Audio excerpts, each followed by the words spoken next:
દાદા ગાડી જવા દો ગોમમાં. હેડ દાદા પણ આજ ગોમમાં નહીં જવું. જેમ ખબર છે કે તને આપણા ગોમમાં જઈશું તો બધા રંગ લઈને ઉભા હશે, આપણને રંગી નાખશે. અરે અભા, આટલા વર્ષથી તું મારા હંગાત ફરે છે અને આ ચક્કુ દાદાને તું ઓળખી ગયો નહીં? આ ચક્કુ દાદાને હોળી ધૂળેટી રમવાનો કેટલો શોખ છે હે?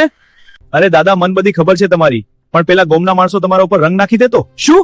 રંગ નાખી દે? અરે બાપરે, ગાડી ગોમમાં જવા દે. આજ મારે જોવું છે કે કયો મહિનો લાલ ચક્કુ દાદાને રંગવા આવે છે. એમ આજ ફૂલ ઉડવો છે, જવા દે.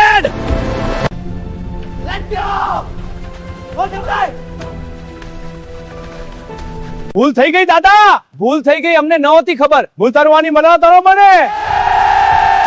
તને કીધું ને મને કલર વાળો કર, મારા ઉપર રંગ નાખ. ના દાદા, ભૂલ થઈ ગઈ, ભૂલ થઈ ગઈ,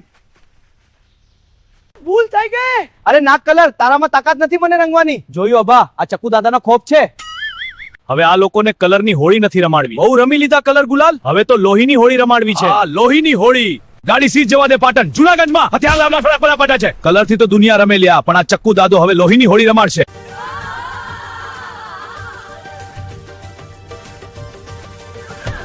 દાદા રહેવા દો, હારે તો હજી છોકરા પહેણાવવાના બાકી છે. ઘરમાં કમાનારું એક જ છું, મને જવા દો. દાદા તમારી ગાય છે. હા, છોકરા પહેણાવવાના હોય કે ગમે તે કરવાનું હોય, એ પંચાયત મારે નથી જોવી. સમજી લે કે આ તારી જિંદગી. મફુજી, તહેવારમાં દારૂ ન પીવો જોઈએ. સાચી વાત છે વાઘુજી, આપણે સમજીને પીધેલો માણસ ઘરને ભૂલી જાય છે. બરાબર, એ વાત સાચી તમારી. જો આપણે પીધેલા હોઈએ અને આખા કલર તો આજ ફૂલ ટલ્લી થઈ ગયા છે કે આપણી આપણે જાય. દાદા અમે તો ગરીબ માણસ છીએ, શું બાપતું? હા, અમને જવા દો, છોકરા વાટ જોતા હશે. તમારો વાંક એ જ છે કે તમે આ ચક્કુ દાદાને ઓળખતા નથી. આ રંગની લોહીની હોળી રમવાની છે. બેસી જા.